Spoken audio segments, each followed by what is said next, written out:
ચલો ready start. Motor vehicle act 1939 કલમ 110,110 અને એફ.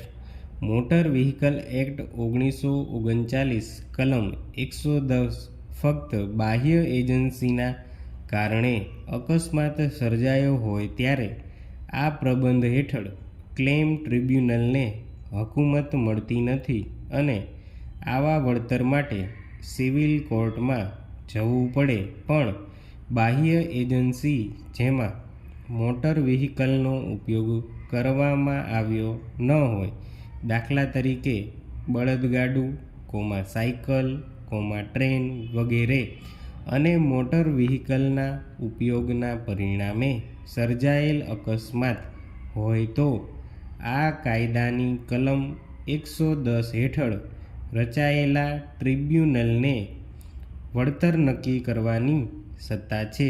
પેરા. સિવિલ કોર્ટમાં વળતર માટેની કાર્યવાહીમાં મોટર વ્હીકલ એક્ટની કલમ 110 એફનો આધાર ટાંકી એવા વાંધા લેવામાં આવ્યા કે વળતર માટેના આવા દાવા સિવિલ કોર્ટને સાંભળવાની હકુમત નથી. પણ કલમ 110 મોટર વ્હીકલ એક્ટ 1939 હેઠળ નિમેલ ટ્રિબ્યુનલ સમક્ષ આવી કાર્યવાહી થવી જોઈએ.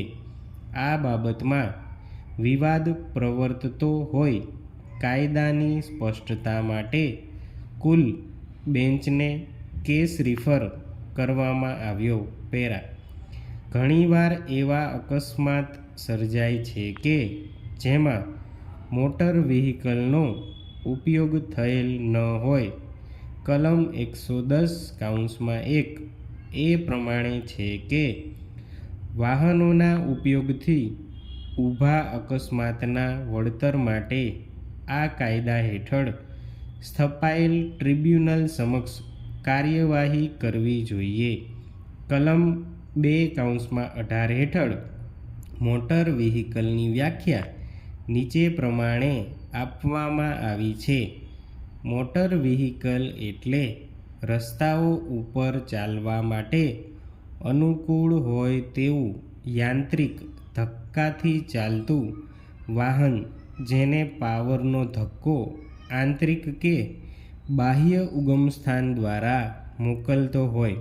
પરંતુ કોઈ પણ વાહન જે સ્થિર બેસાડેલા પાટા ઉપર દોડતું હોય તેનો સમાવેશ આમાં થશે નહીં. પેરા. એટલે ટ્રેન, સાયકલ, બળદગાડું, ઊંટગાડું વગેરે વાહનો મોટર વ્હીકલની વ્યાખ્યામાં ન આવે. કલમ 110 મોટર વ્હીકલના ઉપયોગના પરિણામે સર્જાયેલ અકસ્માત વળતર માટેની હકુમત ટ્રિબ્યુનલ છે. પણ જે અકસ્માત મોટર વ્હીકલના વપરાશ સિવાય સર્જાયો હોય તેવા કેસોમાં શું થઈ શકે? AIR 1988 ગુજરાત 13 ગુજરાત હાઈકોર્ટે આવા અકસ્માતોને નીચે દર્શાવેલ 4 કક્ષામાં વહેંચ્યા છે.